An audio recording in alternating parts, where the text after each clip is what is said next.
Hello guys, so my name is Ashish from Global Pathways and we are continuing our IELTS online series. We've already talked about IELTS listening, reading and speaking. Today we are going to talk about IELTS writing. A lot of students face difficulties in IELTS reading and writing mostly. Writing में सबसे ज़्यादा problem होती है क्योंकि most of the students they do not know, उन्हें पता नहीं होता है कि उसका क्या फॉर्मेट है, किस टाइप के क्वेश्चंस आएंगे एंड सबसे इम्पोर्टेंट कि what is the marking criteria. Maximum students को मार्किंग क्राइटेरिया नहीं पता होता है. So we will cover this today. Marking criteria सबसे ज़्यादा इंपॉर्टेंट क्यों है? Because we need to know, हमें पता होना चाहिए कि एग्जामिनर क्या देख रहा है हमारे टास्क 1 एंड टास्क 2 में एंड हमें मार्क्स दे रहा है, right? So let's start. First of all basic about IELTS writing. IELTS writing is a 1 hour test. Total 60 minutes का टेस्ट है एंड इसमें आपको 2 टास्क करना है. You have to do task 1 and you have to do task 2. Now task 2 is an essay. Essay generally you can write in 40 minutes because essay का minimum word limit है 250 words. आपको 250 word कम से कम लिखना है. सो 40 minutes में वो हमको divide कर लेना चाहिए एंड जो टास्क 1 होता है वो 20 मिनट्स में हमको कर लेना चाहिए. अब आपको ये ध्यान रखना है कि जो 20 मिनट्स एंड 40 मिनट्स का बाइफर्केशन है ये इंटरनल बाइफर्केशन है, ये हमने खुद ने किया है.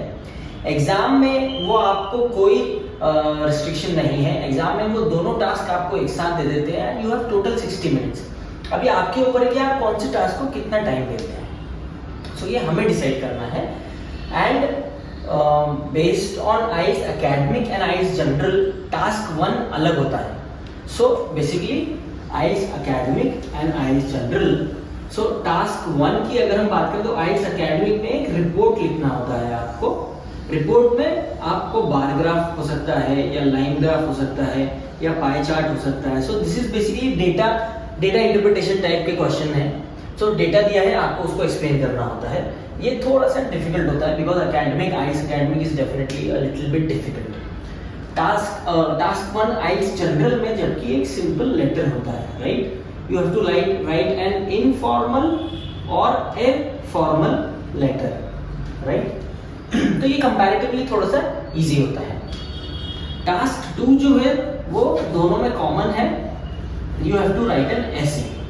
This essay you have to write. Again इसकी वर्ड लिमिट है मिनिमम 250 वर्ड्स एंड टास्क 1 की वर्ड लिमिट है minimum 150 words. So keep in mind कि आपको मिनिमम लिमिट क्रॉस करना है. इससे कम वर्ड्स आप लिखेंगे तो मार्क्स कटेंगे. They do not give any maximum word limit. कोई मैक्सिमम वर्ड लिमिट नहीं देते हैं आइल्स में. बट इसका ये मतलब नहीं कि हम बहुत ज़्यादा लिख दें. ज़्यादा लिखने के मार्क्स नहीं मिलेंगे. इनफैक्ट आई सजेस्ट कि ज़्यादा एक्सीड नहीं करना चाहिए word limit because of 2 reasons. 2 कारण है इसके. जितना ज़्यादा आप लिखेंगे उतना टाइम ज़्यादा लगेगा, उतनी ज़्यादा मिस्टेक्स होने के चांसेस है. Grammatical mistake, spelling mistake, vocabulary की मिस्टेक. एंड थर्ड थिंग, अगर आप ज़्यादा लिखेंगे तो आप टॉपिक से भी डाइवर्ट हो सकते हैं जो आइल्स राइटिंग में बिल्कुल नहीं करना है. So just keep in mind the minimum word limit. Task 1 में 150 टू 180 वर्ड्स लिखें. टास्क 2 में 250 टू 280, मैक्सिमम 300 वर्ड्स आप लिखें, राइट? सो ये बेसिक है IELTS academic and IELTS general. You have to write 2 task. इसमें कुछ बेसिक चीज़ों का आपको ध्यान रखना है. Do not write informal language. IELTS writing is a formal test. Do not write informal language unless आपका आइल्स जनरल में इनफॉर्मल लेटर आया है. अदरवाइज ऐसे कंप्लीटली फॉर्मल है, एकेडमिक कंप्लीटली फॉर्मल है, right? So formal informal language का क्या मतलब है? So I give an example. जैसे कॉन्ट्रैक्शंस यूज नहीं करना है. What are contractions? जब हम 2 वर्ड्स को ज्वाइन कर देते हैं दे आर कॉल्ड कॉन्ट्रैक्शंस. जैसे वी आर की जगह हम वी ऑस्टफी एंड ऐसे भी लिखते हैं. सो ये वर्ड्स यूज नहीं करना है, कॉन्ट्रैक्शंस यूज नहीं करना है. कैन नॉट को हम कांट लिखते हैं, डोंट, ये कॉन्ट्रैक्शंस यूज नहीं करना है guys. Keep in mind, very important. Another very important thing, do not use short forms IELTS writing में. शॉर्ट फॉर्म्स लाइक अप्रोक्सीमेटली की जगह सिर्फ अप्रोक्स लिख दिया. एग्जाम्पल की जगह e g, that is, These are very common short forms which we use, but ये IELTS में use नहीं करना है. Please only write full words, approximately. That is पूरा लिखना पड़ेगा आपको. For example, right? Only standard abbreviations are allowed. Standard abbreviations are Mr., Mrs., Ms., Doctor and PhD, so on, right? तो ये basic चीजें आपको ध्यान रखना है. Do not write very short sentences. Do not write very long sentences. ना ज़्यादा बड़े और ना ज़्यादा छोटे सेंटेंसेस. आपको मीडियम साइज सेंटेंस लिखना है जिसमें 1 से 2 से 3 आइडिया हो maximum, right? That is how you can combine ideas in a sentence. Spellings का बहुत ज़्यादा इंपॉर्टेंस है, पंक्चुएशन का बहुत ज़्यादा इंपॉर्टेंस है. तो ऐसा नहीं सोचना है कि हमने सही लिखा है बट उसकी स्पेलिंग गलत है, तो obviously marks will be deducted. पहले टास्क 2 करना चाहिए. I always suggest my students that do task 2 first. Reason, कारण क्या है? Because task 2 IELTS official marking criteria के हिसाब से टास्क 2 का वेटेज डबल है. सो इफ टास्क 1 का वेटेज इज x, टास्क 2 का वेटेज इज 2x. तो टास्क 1 आप कितना भी अच्छा लिख लेंगे उतने ज्यादा मार्क्स नहीं मिलेंगे unless you have written a very good task 2. तो टास्क 2 पहले लिखें ताकि फ्रेश माइंड से, आपके पास 40 मिनट्स हैं, आप उसको अच्छे से लिखें एंड देन बचे हुए 20 मिनट में आप टास्क 1 लिख सकते हैं. So these are the basic details for IELTS academy. Now coming to the most important thing, what is the marking criteria, what is the examiner looking for. Examiner क्या देख रहा है, right? So knowing the marking criteria is very important ताकि हम उस direction में अपना writing लिख सकें. ओके, सो आईएलटीएस मार्किंग क्राइटेरिया, आईएलटीएस ने ऑफिशियली 4 मार्किंग क्राइटेरियाज दिए हैं, राइट? इन 4 मार्किंग क्राइटेरियाज के बेसिस पे ही एग्जामिनर आपकी मार्किंग करेगा, राइट? ऐसा नहीं कि एग्जामिनर को जिसकी हैंडराइटिंग अच्छी लगी, जिसने ज्यादा लिखा उसको मार्क्स मिलेंगे. No, there are officially 4 marking criterias and the IELTS examiner have to stick to it. IELTS examiner सिर्फ उन्हीं मार्किंग क्राइटेरियाज पे आपको मार्क्स दे सकता है. Number 1 is vocabulary, right? Vocabulary का क्या मतलब है? वोकैबुलरी में again there are 2 things. How to score good in vocabulary. Examiner आपकी वोकैबुलरी चेक करेगा तो उसमें 2 चीजें चेक करेगा. First is the range of words. आप कितने different types of words use कर रहे हैं एक ही आइडिया को एक्सप्रेस करने के लिए. फॉर एग्जाम्पल, अगर आप हैप्पीनेस की बात कर रहे हैं तो are you using happiness happiness happiness everywhere, या फिर आप उसमें रेंज दिखा रहे हैं कि happiness, joyful, ecstatic, enthusiastic, blissful, whatever जो उससे रिलेटेड वर्ड्स हैं वो आप कितना अच्छे से यूज कर पा रहे हैं. बट वोकैबुलरी में एक और चीज इंपॉर्टेंट है. First is range, second is precision. Precision का मतलब है accuracy.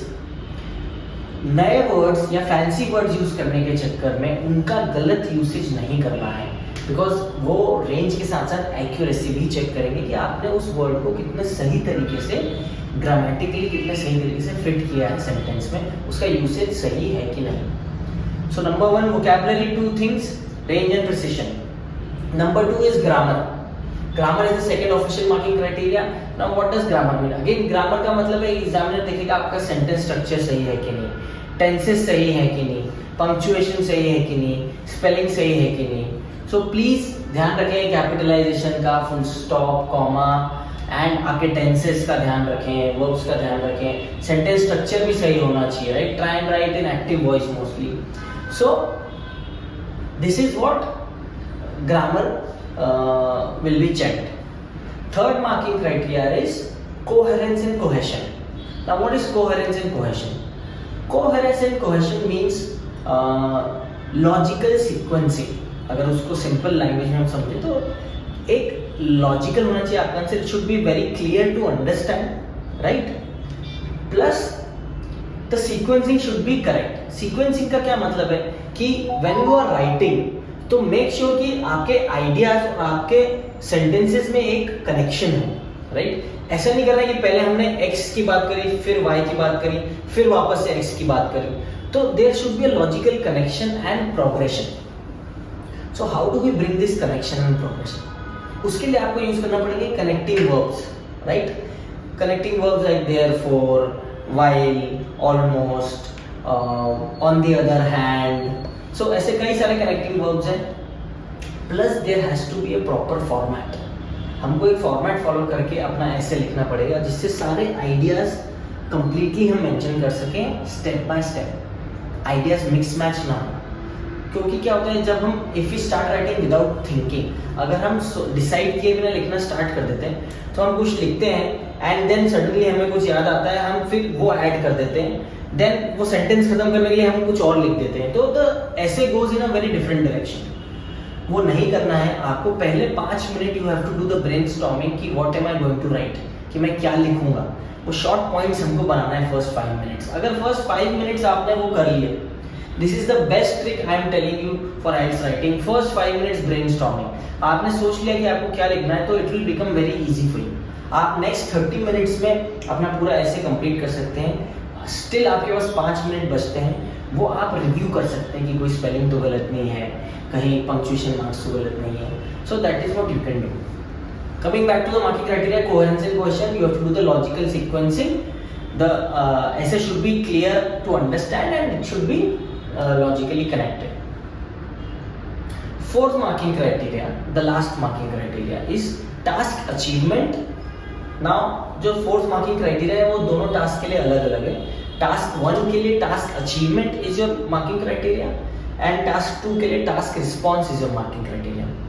Task 1 task achievement, very simple कि जो भी टास्क आपको एग्जामिनर ने करने को दिया है, जो भी इंस्ट्रक्शंस दिए हैं, have you properly followed them, have you covered all the topics, all the points और not, right? Because task 1 is mostly data और इन्फॉर्मेशन बेस्ड, कि यहाँ पे एक डेटा दिया है उसको आपको एक्सप्लेन करना है, तो क्या आप उसे अच्छे से समझ पाए और आपने उसको एक्सप्लेन किया।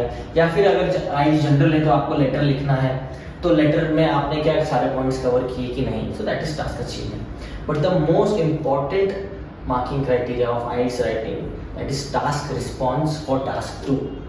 ऐसे में सबसे ज़्यादा मार्क्स मिलते हैं, ऐसे का सबसे बड़ा मार्किंग क्राइटेरिया है task response. Now what does task response mean? Task response का मतलब है कि ऐसे यूजुअली ओपिनियन बेस्ड आता है, जिसमें आपको अपना ओपिनियन देना होता है किसी भी टॉपिक पे, किसी भी प्रॉम्प्ट पे। You have to give your ideas, you have to show your ideas. So task response means, are you able to take a stand, are you able to develop a position in relation to the given question? कहने का मतलब कि जो question है, topic दिया है, उससे related आप अपना एक व्यू, अपना एक ओपिनियन बना पा रहे हैं या नहीं, एंड उसको जस्टिफाई कर पा रहे हैं कि नहीं। Are you able to take a stand and justify it? This is the most important marking criteria students. Keep in mind, इसका सिंपल सा आपको मैं एक्सप्लेनेशन अगर बताऊं तो task response means do not confuse your answers, take one side, अपना one sided opinion बनाए, या तो अग्री या तो disagree, depending on which type of essay it is. If you are agree then stick to agree, do not go back to disagree, right? अपना essay का जो direction है वो चेंज ना करें। अगर आपने अग्री किया तो थ्रू आउट द ऐसे आपको अग्री को ही फेवर करना है। कई स्टूडेंट्स ऐसा करते हैं कि अग्री किया है बट लास्ट में ऐसा लिख देते हैं कि नहीं नहीं, अगर थोड़ा सा इंप्रूवमेंट किया जाए, तो अगर कुछ XYZ चीज ऐड की जाए तो डिसअग्री भी कर सकते हैं। डोंट डू दैट, दोनों तरफ नहीं करना है, just take one side and उसको जस्टिफाई करना है with proper explanation. So these are the 4 marking criterias. आपको keep in mind grammar, vocab, coherence and cohesion, task achievement and task response. Examiner के पास ऐसी शीट होती है, उसमें चारों मार्किंग क्राइटेरियाज होते हैं, they give you marks based on these 4 marking criterias only. So next time you right IELTS writing, keep in mind these 4 things. So, now some basic things you have to keep in mind is what type of questions, right? Most of the students कि भाई किस तरह के questions आएंगे, तो keep in mind कि IELTS task type of question की अगर हम बात करें तो IELTS एकेडमिक में टास्क 1 में डेटा बेस्ड क्वेश्चन आ सकते हैं, which is bar graph, line chart और पाई चार्ट। इसके अलावा आपको आ सकता है मैप का क्वेश्चन आ सकता है, जिसमें 2 मैप्स दिए होंगे, हो सकता है एक प्रीवियस ईयर का, एक नेक्स्ट ईयर का, and you have to compare those 2 maps, और you can get a process chart. ये 3 टाइप के क्वेश्चन IELTS एकेडमिक में टास्क 1 में आ सकते हैं। IELTS जनरल में टास्क 1 में इट्स अ लेटर, फॉर्मल और informal. Now coming to the task 2, essay. ऐसे में किस तरह के क्वेश्चन आते हैं? So essay in the essay there are broadly 5 types of questions, 5 तरह के क्वेश्चन टाइप्स आते हैं जनरली ऐसे में, जिसमें से कोई सा भी एक आ सकता है. So you have to be prepared for all 5 of them. चारों का एक स्पेसिफिक फॉर्मेट है, स्पेसिफिक क्वेश्चन टाइप्स हैं which we will discuss in detail. But अगर इंट्रोडक्टरी वे में मैं बताऊं तो there is an agree disagree type of essay. These 5 types of essay, the most common essay is agree disagree type of essay. Then you have discuss both views essay, then problem causes and solution, then advantage disadvantage essay, and then finally you have double question essay. So these are the 5 types of essays which can come in IELTS writing. So stay tuned if you want to know how to write all these 5 types of essays, if you want to know the format of these essays, if you want to get your essays corrected, if you want to check your essay, reach out to us, send us a comment or DM us. We'll help you improve your writing, because writing में you need a lot of feedback, right? Because आपकी जो गलतियाँ होंगी वो आपको नहीं notice होंगी, right? So you want somebody else to find out the mistakes so that you can improve. So we can find out your weak points, we can cover all the marking criteria, and then we can make sure you get good marks in IELTS writing. So send us a message if you are preparing for IELTS, if you are looking for IELTS writing assistance, and we'll help you. Thank you.